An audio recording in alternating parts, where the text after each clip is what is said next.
30년을 함께한 배우자를 누가 차가운 밥 한 그릇 때문에 떠나댔습니까? 하지만 누구나 자신의 마음을 잃을 수는 있습니다. 익숙한 집안 안에서 얼음처럼 차가운 한 시선 때문에 말이죠. 그 집의 공기는 도대체 언제부터 죽어 있었을까요? 누가 먼저 그 숨통을 조여온 걸까요? 그리고 무엇이 두 노부부를 단지 설거지를 하던 그 순간에서 서로를 향한 걱정 싸움이라는 냉혹한 전장으로 밀어넣었을까요? 복도 끝 작은 부엌엔 여전히 불이 켜져 있었다. 오래된 냄비에서 보글보글 끓는 두부국 냄새가 은은하게 터졌다. 그 끓는 소리는 마치 거꾸로 흐르는 시계처럼 일정하고도 무심했다. 음악도 TV도 없었다. 오직 도마와 칼이 부딪히는 소리만이 공간을 채웠다. 무표정하고 반복적인 소리. 현숙 씨는 부엌에 서서 오이 한 조각 한 조각을 거의 충혈할 정도로 얇게 썰고 있었다. 손놀림은 익숙했지만 시선은 어디에도 머물지 않았다. 이미 수십 년 전부터 몸에 새겨진 동작들이 자동으로 반복될 뿐. 그녀의 마음은 그 자리를 떠나버린 듯했다. 문이 열리며 기석 씨가 들어왔다. 아무 말 없이 시계를 풀어 테이블에 내려놓고 셔츠 단추를 하나씩 풀었다. 목이 닳고 풀먹이 굳어버린 하얀 셔츠였다. 그는 집안을 둘러보았다. 마치 잠시 머무는 여관감인 양. 아이들의 웃음소리가 가득했던 과거의 집은 더 이상 아니었다. 오늘 뭐 먹어? 그의 목소리는 마치 구내식당에서 식사 주문을 하듯 무미건조했다. 두부국, 김치, 오이무침도 있어요. 그녀는 돌아보지 않고 대답했다. 그게 다야? 어제 채소 좀 사오라고 했잖아요. 있는 걸로 한 거예요. 그는 더 말하지 않고 식탁에 앉아 숟가락을 꺼냈다.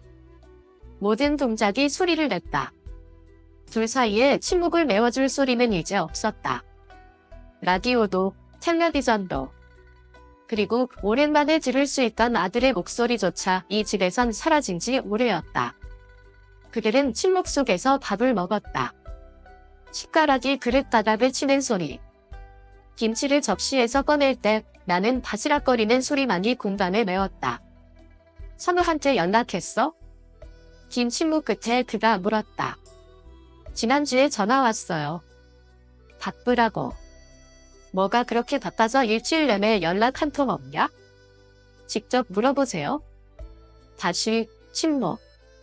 식사가 끝나도 그는 일어나 그릇을 정리하려 했다. 내가 할게요.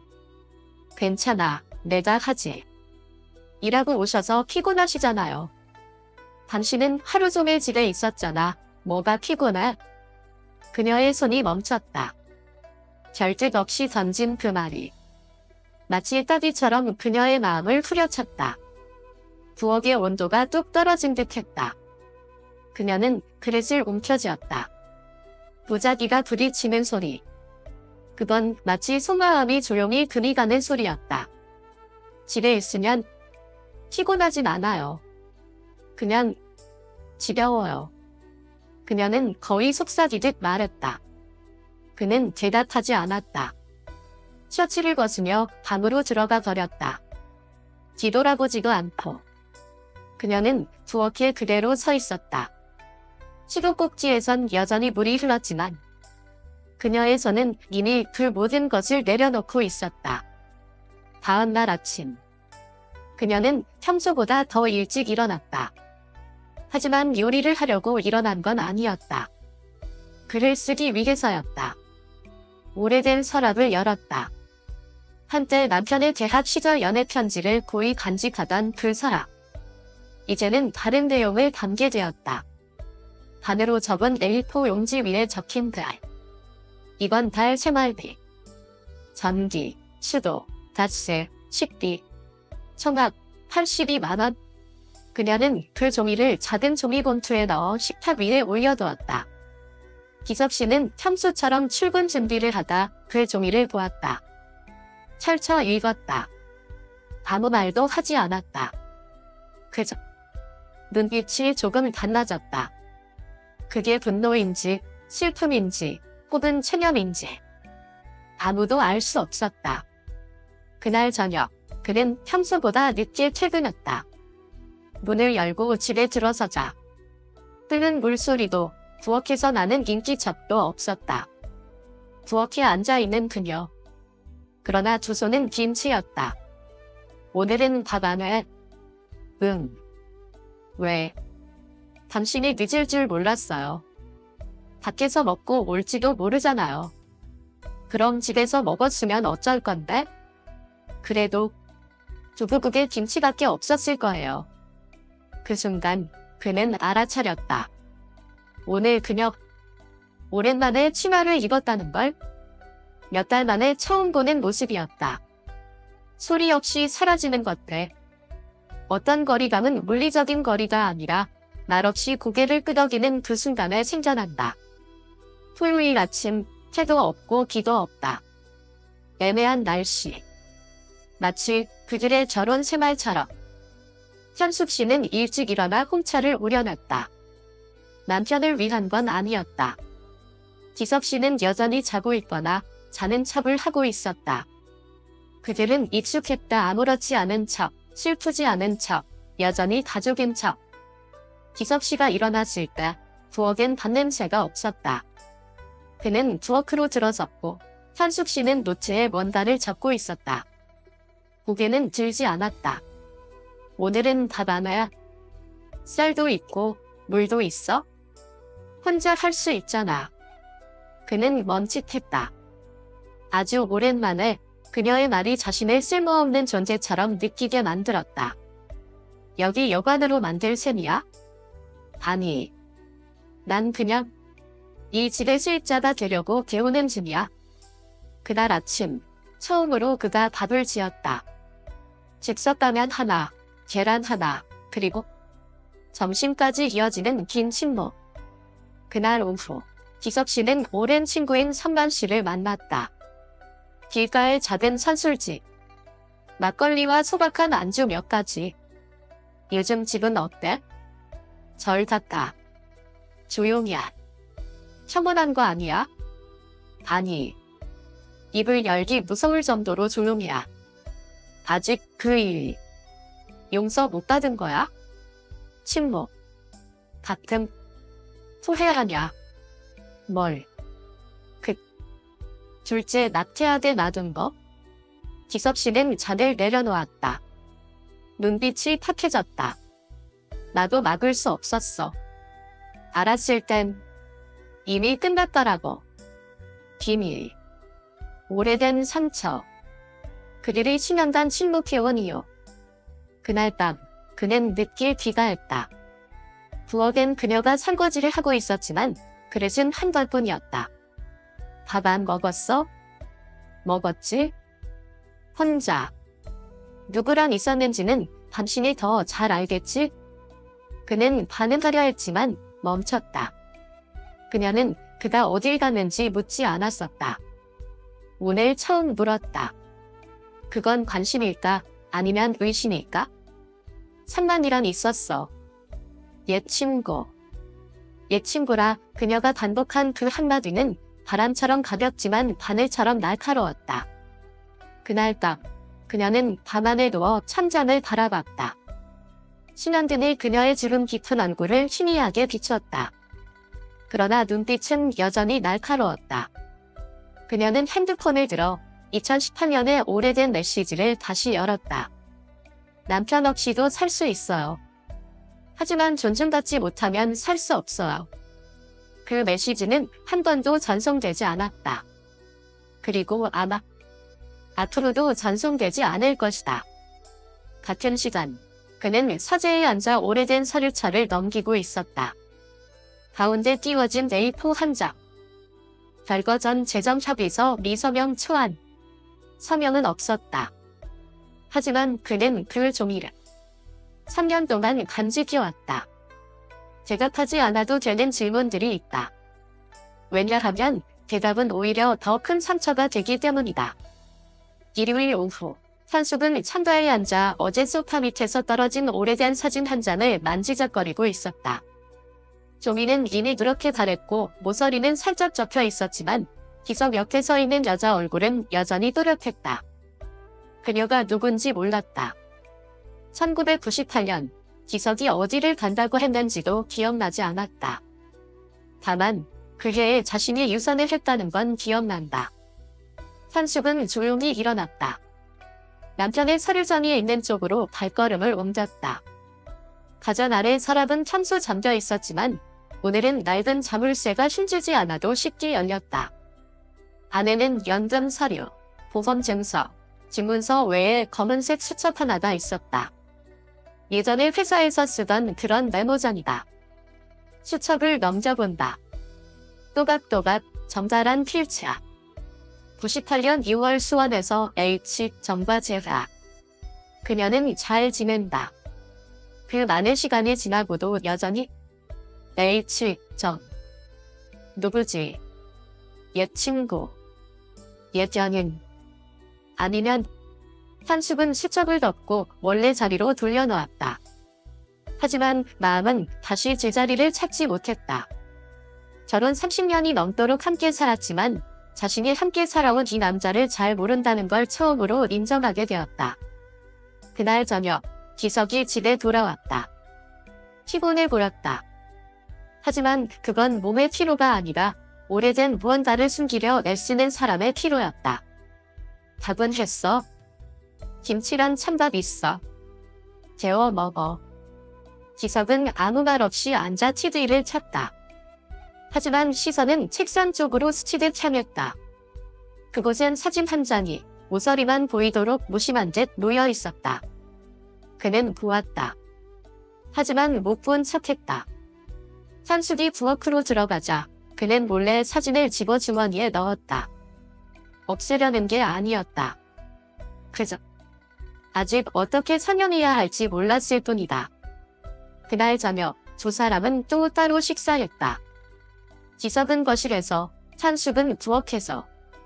설거지를 하면서 그녀의 손을 찬물에 얼얼하게 시려왔다. 하지만 손을 떼지 않았다. 가장 차가운 건 물이 아니라 외면하는 남편의 눈빛이었다. 다음날 산숙은 외출 준비를 했다.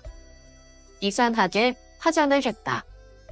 옅은 파우더, 연한 립스틱, 작은 가방을 들고 마치 인생을 새로 시작하려는 여인처럼 그녀는 시장 근처에 있는 작은 마트로 갔다. 아르바이트 자리가 있는지 물어봤다. 오전 근무 가능하세요? 하루 종일 시간 있어요. 짐 나르는 일도 할 수 있나요? 아직 그렇게 약하지 않아요.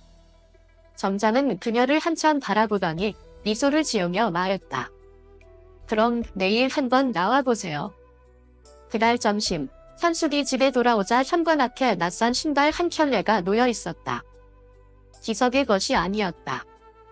집 안으로 들어서자 그녀는 걸음을 멈췄다.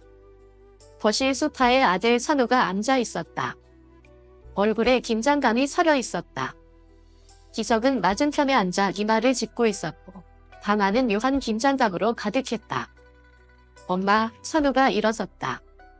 왜 말도 없이 왔니? 산숙은 경계하는 눈빛으로 물었다. 할 말이 있어서요. 선우는 부모를 번갈아 바라보다가 책상 위에 서류 뭉치를 올려놓았다.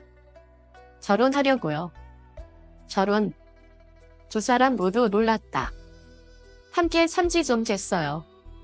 그런데 여자 쪽 부모님이 결혼식을 하려면 집을 제 이름으로 돌려놔야 한대요. 안 그러면 결혼 못 시킨다.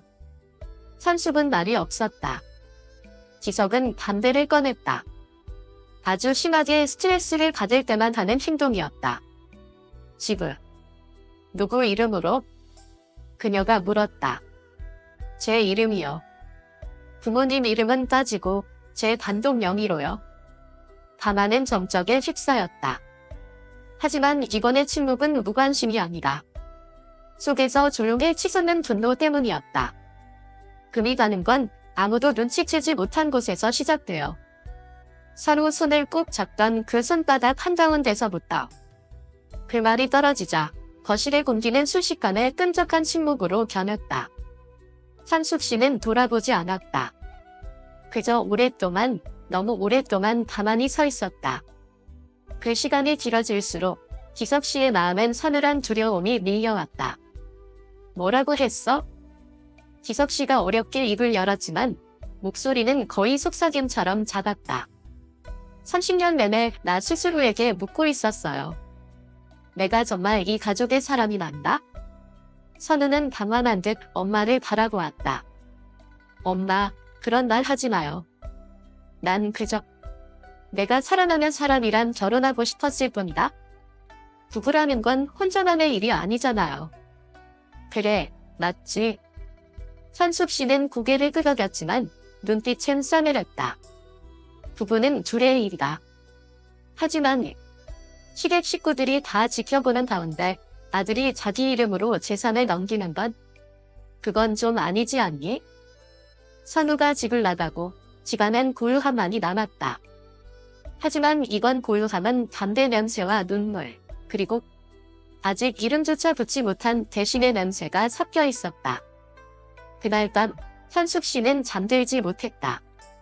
이전 같았으면 이불 속에서 조용히 눈물을 흘렸겠지만 그날은 침실 바닥에 앉아 있었다.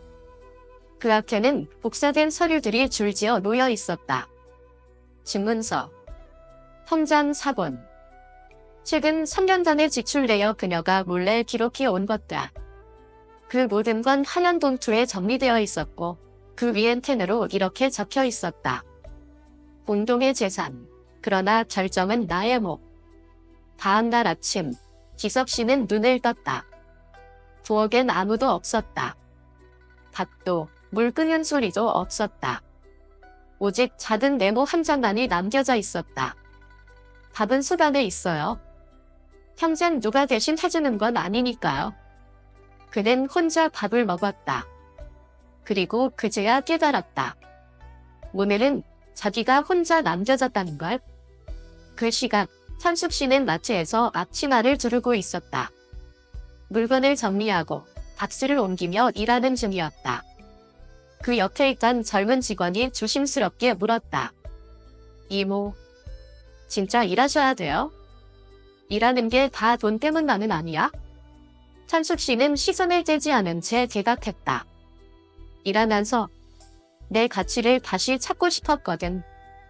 그날 오후, 그녀는 카페 한 곳을 찾았다. 커피를 마시기 위해서가 아니다. 한 사람을 만나기 위해서였다.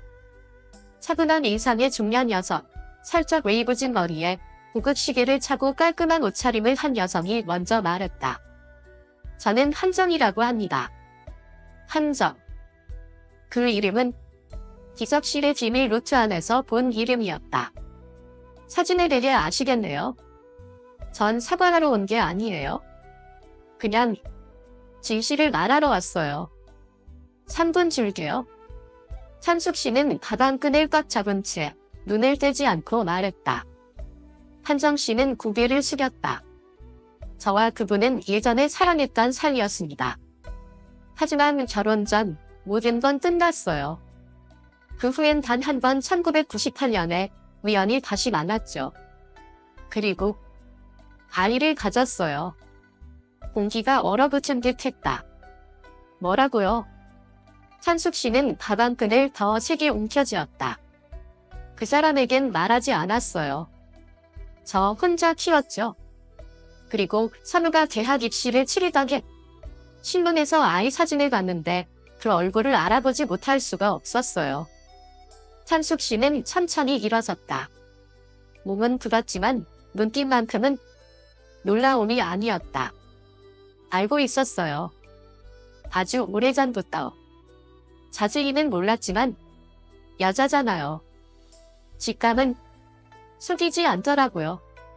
그런데도 남으신 건가요? 한정 씨의 목소리는 거의 떨렸다. 사랑해서가 아니에요. 내 자존심을 지키고 싶었을 뿐이죠.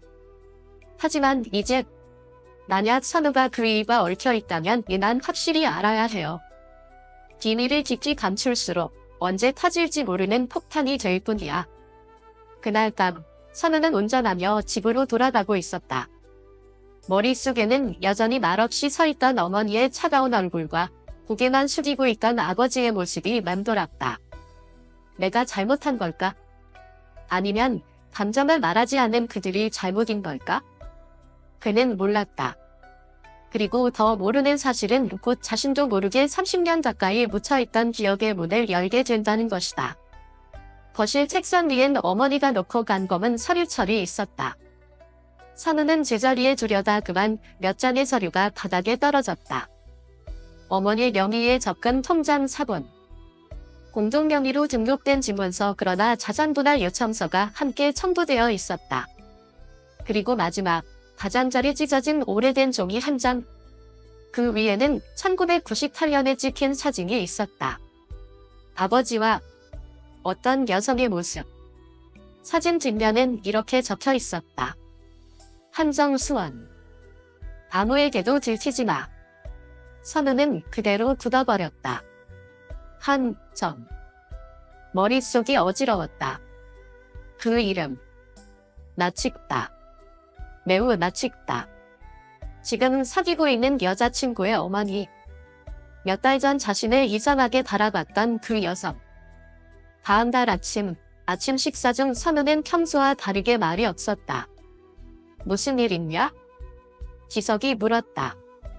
선우는 아버지를 바라보며 조심스레 말했다. 진지하게 묻고 싶은 게 있어요. 혹시 한정이라는 사람 예전에 아셨나요?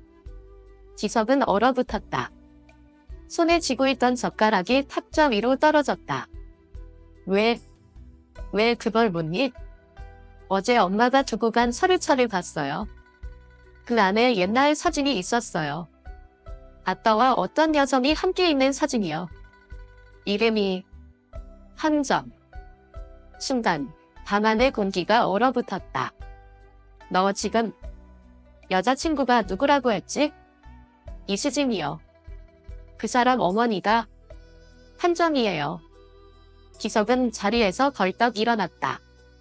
얼굴이 천백해졌다. 이건 말도 안 돼. 이런 우연이 있을 수가. 그날 밤 기석은 현숙에게 전화를 걸었지만 받지 않았다. 집에 돌아왔을 때 그녀는 다른 방에서 자고 있었다. 탁자 위엔 새로운 서류가 놓여 있었다. 실험적 절거 신청서. 이혼이 아니라 3개월간의 재정적 생활적 분리기간을 의미하는 서류였다. 다음 날 아침 선우는 여자친구 수진을 따로 만났다. 조금 이상한 질문일 수도 있는데 하나만 물어볼게. 뭔데? 너희 어머니 이름이 한정 맞지? 왜 그래? 혹시 어머니가 1998년 즈음에 수원에 살았던 적 있어? 수진은 가만한 눈빛으로 선우를 바라보았다. 어떻게 알았어? 대답만 해줘. 있었어. 없었어. 있었어. 근데 그걸 어떻게 알았는데? 선우는 잠시 침묵하더니 낮은 목소리로 말했다. 혹시 우리 남매일 수도 있는 거 아니야? 그 말에 수진은 얼굴이 하얗게 질리며 자리에서 일어났다. 휴대폰을 꺼내 바로 어머니에게 전화를 걸었다. 그 시각 집에서는 기석과 현숙이 마주하고 있었다. 당신 언제부터 알고 있었어? 당신이 수원 얘기만 나오면 말을 피하기 시작했을 때부터. 왜 말 안 했어? 얼마나 오래 숨길 수 있는지 보고 싶었으니까. 한정이 말하길. 그 애는 내 자식이 아니라고 했어? 당신은 그 말을 믿어? 믿고 싶어. 하지만 당신이 모르는 게 하나 있어. 그녀는 지갑에서 낡은 DNA 검사 결과지를 꺼냈다. 고등학생이던 선우의 머리카락을 당신이 몰래 가져가 검사했던 적 있었지. 내가 그 사본을 갖고 있었어. 기석은 얼굴이 사색이 되었다. 결과는 말 안 해도 돼. 이건 당신에게 맡길게. 아무 일 없던 것처럼 조용히 살든지 혹은 진실을 말하고 모든 걸 잃든지. 가족은 가장 안전한 곳이다. 진실이 금이 가기 전까지는. 밤 11시 37분 메시지가 도착했다. 짧지만 섬뜩한 한 줄. 계속 조사하면 아들과 남편 모두 잃게 될 겁니다. 더 이상 나아가지 마세요. 찬숙은 함께 첨부된 사진을 응시했다. 선우가 한정과 카페에 앉아있는 모습. 두 사람의 태도는 전혀 낯설지 않았다. 마치 처음 만나는 사이가 아닌 듯했다. 찬숙은 그 자리에 주저앉았다. 손이 떨렸다. 기억을 더듬었다. 그해 선우를 낳았을 때 기석은 몇 주간 자리를 비웠다. 긴급 출장이었다고 말했다. 돌아온 후 그는 아이에게 이사마리만큼 집착했다. 그녀는 조산의 피로에 지쳐 깊이 생각하지 못했다. 다음날 아침 선우는 자신이 태어난 병원으로 갔다. 기록에 적힌 방문 사유는 다음과 같았다. 개인 검사를 위한 혈액형적인 출생 기록 사본 요청. 접수 직원이 물었다. 어머니 신분증 있으신가요? 아니요. 아버지 주민등록증은 있어요. 죄송합니다. 모자반디 확인 서류 없이는 정식 사본 발급이 어렵습니다. 선우는 멍해졌다.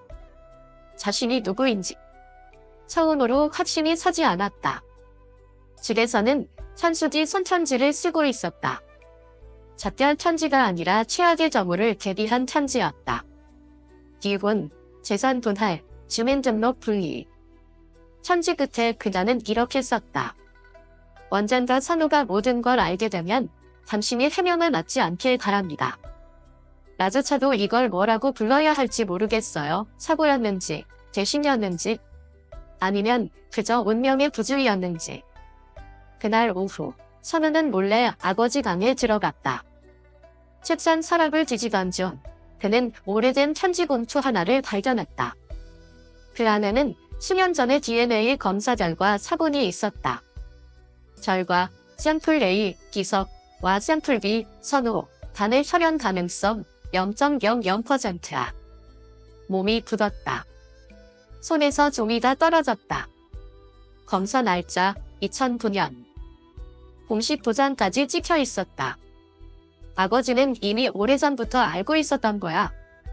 그날 밤 기석은 술잠을 든 채 말없이 소파에 앉아 있었다. 선우가 방에 들어서자 그가 고개를 들었다. 둘은 서로를 바라봤다. 말이 필요 없었다. 아버지는 지금까지 계속 숨기신 거예요? 선우가 쉰 목소리로 물었다. 널 보호하고 싶었다. 혈연이 아니더라도 넌 내 아들이야. 그럼 어머니는요? 내 어머니는 다 알고 계셨다. 선우는 고개를 돌렸다. 눈빛은 텅 비어 있었다. 그럼 어머니도 진짜 내 친어머니가 맞아요? 기석은 아무 말도 하지 못했다. 그 시각 찬숙은 조용히 낯선 사람을 만나고 있었다. 1994년 당시 병원에서 근무했던 옛 간호사였다. 부탁드릴 게 있어요. 정말 중요한 일이에요. 무슨 일이죠? 제가 선우를 낳았을 때 혹시 이상한 일이 있었는지요? 기록 착오라든지 혹은 아이가 바뀌었을 가능성은? 옛 간호사는 머뭇거리다가 말했다. 어렴풋이 기억나는 일이 있어요. 그 해에 같은 시각, 같은 체중으로 태어난 아이 둘이 있었어요. 그런데 출생신고는 이틀 후에 작성됐죠. 다른 산모의 이름은 기억나세요? 함정이었어요. 영원히 숨겨진 비밀은 없어. 단지 누가 먼저 폭로하느냐의 차이일 뿐이야. 작은 밤, 흐린 오후. 문틈 사이로 스며든 바람에 커튼이 산란인다. 탁자 위에는 식어버린 차 한 잔이 놓여있다. 찬숙 씨와 한정 씨가 마주 앉아있다. 이제 더 이상 거리감도 격식도 없다. 남은 것은 단 하나 드러날 진실뿐이다. 나는 충분히 오래 침묵했어요. 찬숙 씨가 말했다. 나도 마찬가지예요. 한정 씨가 씁쓸하게 웃었다. 그럼 시작하죠. 찬숙 씨는 병원 기록 복사본을 탁자 위에 올려놓는다. 붉은 글씨로 적힌 문장. 출산 시각 1994년 9월 21일 오후 2시 13분. 그 시각 2명의 신생아가 있었다. 하지만 간호사 기록은 이틀 늦게 작성됐다. 이게 무슨 뜻인지 아세요? 한숙 씨가 똑바로 바라보며 묻는다. 알죠. 두 아이 중 하나가 바뀌었을 수도 있다는 말이에요. 한정 씨가 길게 한숨을 내쉰다. 그 사실은 6년 전에 알게 됐어요. 우연히 신문에서 선우 사진을 보게 되었는데 그 얼굴을 모를 수가 없었죠. 그런데 왜 아무 말도 안 했어요? 확신이 필요했으니까요.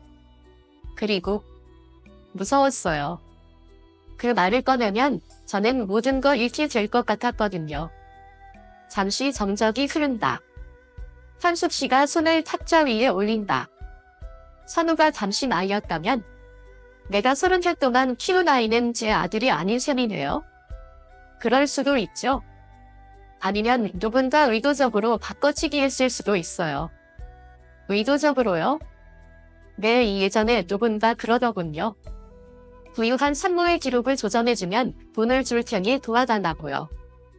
한숙 씨는 말문이 막힌 듯 얼어붙는다. 기억이 떠오른다.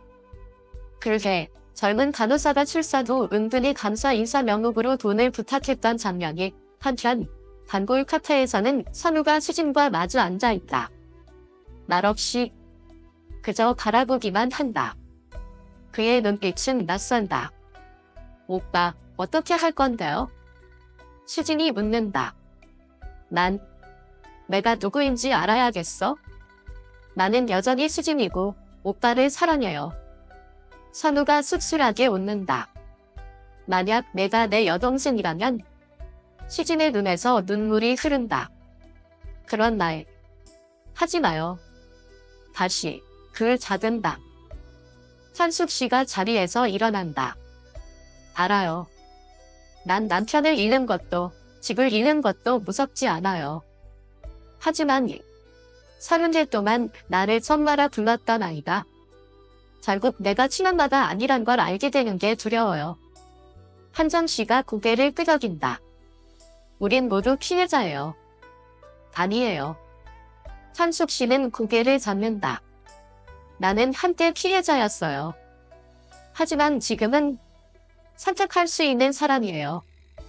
그녀는 가방에서 USB 하나를 꺼낸다. 여기엔 내가 당시 간호사와 통화한 녹음 파일이 있어요. 그녀는 인정했어요. 누군가 돈을 주고 숫자를 바꿨다고요. 한정 씨의 얼굴이 하얗게 질린다. 어떤 상처는 진실을 알기만 해도 충분히 아프다. 선우는 밤늦게 집으로 돌아왔다. 손에 쥔 건 새로운 검사 결과지 한숙 씨와 한정 씨와 관련된 전문. 한숙과는 혈연 관계 없음. 한정과의 혈연 가능성 99.97%야. 그는 울지 않았다. 더 이상 눈물이 없다. 그저 집 앞에 서서 자신에게 묻는다. 내가 정말 여기서 살았던 적이 있었나? 한숙 씨가 문을 열었다. 얼굴은 참백했다. 밥 먹었니? 엄마. 나 질문 하나만 할게요. 아까 나를 밖에 한 적 있나요? 공기가 얼어붙었다. 어디서 들었니? 그건 중요하지 않아요. 엄마한테 듣고 싶어요. 한 번만. 아빠를 더 이상 보고하지 마세요. 한숙 씨는 침묵했다. 그때 뒤에서 기숙 씨의 목소리가 들려왔다. 그래. 내 아버지가 맞다. 선우는 돌아보았다. 그는 구부정한 자세로 서 있었다. 무거운 눈빛. 아버지는 결혼 끝에 몰렸었다. 회사는 파산 직전이었고 엄마와 내 가족은 아들이 아니면 일산을 포기해야 한다고 압박을 했어. 한정은 그때 그냥 실수였어. 하지만 그녀가 아이를 낳았고 나는 모든 걸 잃을 수 없었어. 그래서 나는 계획을 세웠다. 아이를 바꿔서 선우를 이 집으로 데려왔지. 선우는 그를 낯선 사람처럼 바라보았다. 그럼 나는 구원의 계약서? 하려던 아이였다는 거냐? 아니야. 난 너를 사랑했어. 널 처음 본 날부터 사랑했어. 아니야. 아버지는 권력을 사랑했고 그것을 지키기 위해 나를 이용했어. 선우는 문서 더미를 바닥에 던지며 집을 떠났다. 어디 가는 거야? 천숙 씨가 뒤따라 불렀다. 누구도 내게 자식이라 부르지 않는 곳으로. 선우, 돌아와. 엄마, 난 내가 누구인지 모르겠어요. 늦은 밤, 비가 내리기 시작했다. 선우는 무작정 차를 몰았다. 헤드라이트는 비속을 바르며 차가운 칼날처럼 스쳐갔다. 그는 라디오를 켰지만 바로 껐다. 모든 것이 잡음일 뿐이었다. 전화가 울린다. 수진의 전화. 어디 있어요? 난 도망치고 있어? 누구에게 도망치고 있는 거야? 나 자신에게 도망치고 있어? 그 순간 천숙 씨는 사무실에서 앉아 있었다. 책장 위에는 USB가 놓여 있다. 그녀는 이혼 서류와 아들에 대한 사지 고발서를 마지막으로 작성한다. 이건 더 이상 나를 위한 일이 아니에요. 한 아이를 위해, 30년 동안 숨쳐져 왔던 아이를 위해. 산 근처의 한 주차로에서 선우는 빨간불을 무시하고 지나가던 컨테이너 차량을 피하기 위해 급격히 방향을 틀었다. 브레이크 소리, 충돌 소리, 유리 깨지는 소리. 모든 것이 어두워졌다. 정원. 천숙 씨는 잠옷을 입고 머리를 헝클어진 채로 뛰어갔다. 복도에서는 수진이 앉아있고 손에는 피가 묻어있다. 의사가 마스크를 벗으며 나왔다. 두개골 손상 상태입니다. 깊은 혼수 상태야. 언제 깨어날지 알 수 없습니다. 천숙 씨는 무너져 내렸다. 그녀는 아들의 검사 결과지를 여전히 꼭 쥐고 있었다. 때로는 기억이 선물이고 때로는 저주악.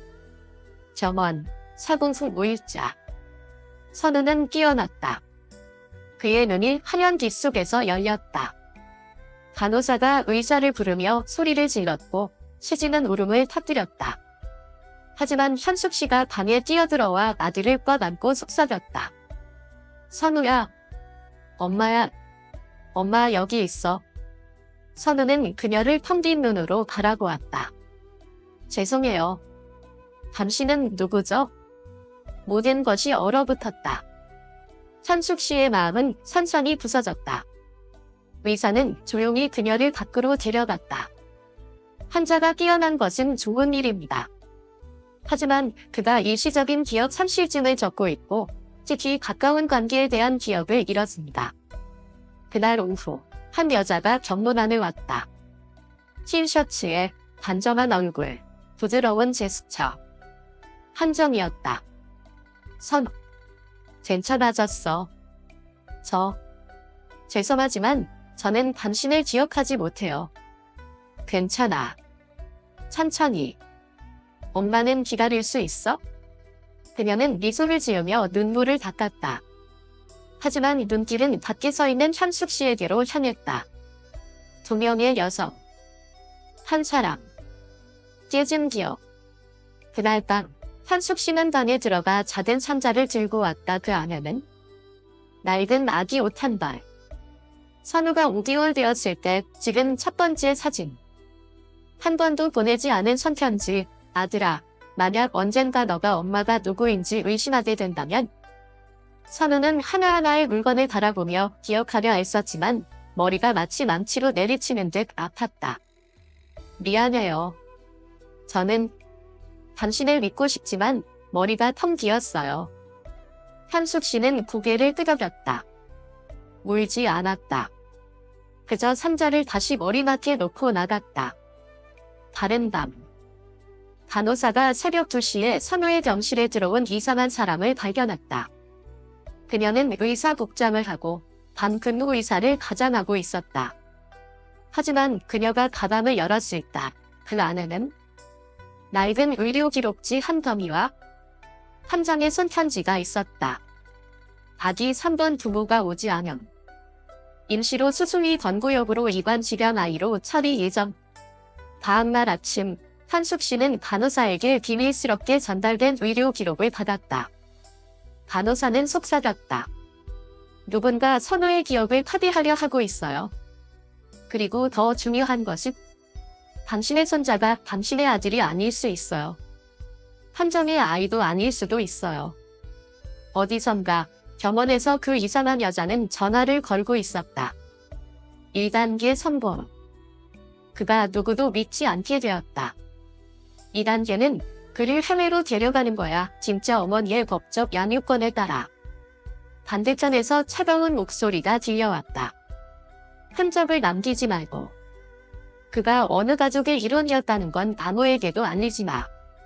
가족, 그건 피로 태어난 것이 아니다. 가족은 아무리 상처를 받았어도 결국 돌아가기로 선택하는 곳이다. 병원에서 태어난 지 한 달 후, 선우는 바닷가 근처의 작은 집에서 살고 있었다. 그의 이름은 새롭게 갱신되었다. 박준호. 이제 아무도 그를 선우라고 부르지 않았다. 이제 아무도 기숙가족 그를 기억하지 않았다. 이제 아무도 그에게 두 어머니 중 하나를 선택하라고 강요하지 않았다. 단 한 사람을 제외하고는. 찬숙 씨였다. 그녀는 예고 없이 그 작은 집에 문 앞에 왔다. 그저 낡은 수첩 한 권을 들고 선우의 삶을 30년 동안 기록한 책이었다. 엄마는 너에게 돌아오라고 하지 않으러 왔어. 엄마는 그저 너에게 안으러 왔어. 너는 떠날 권리가 있지만 엄마는 여전히 여기 서 있을 거라는 걸. 너가 한때 집이라고 부르던 그곳에서. 선우는 수첩을 열었다. 첫 번째 페이지. 처음 너를 품에 안았을 때 1994년. 엄마는 너가 어디서 왔는지 몰라. 하지만 엄마는 알았어. 그때부터 엄마는 너를 위해 살았어. TV 화면에서 뉴스가 흘렀다. 경찰은 1990년부터 1996년까지 아기 닭버치기 네트워크를 운영한 혐의로 서진선 산부인과 병원 원장을 체포했다고 발표했다. 그와 함께 여러 가족들이 자신의 아이가 혈연 관계가 아님을 확인했다. 선우는 그것을 바라보았다. 말하지 않았다. 그저 준우라는 이름이 새겨진 은목걸이를 들고 손을 놓았다. 마지막 밤. 수진이 찾아왔다. 그는 선우가 예전 자신이 누구인지 기억하지 못할 때 좋아했던 김박한 상자를 들고 왔다.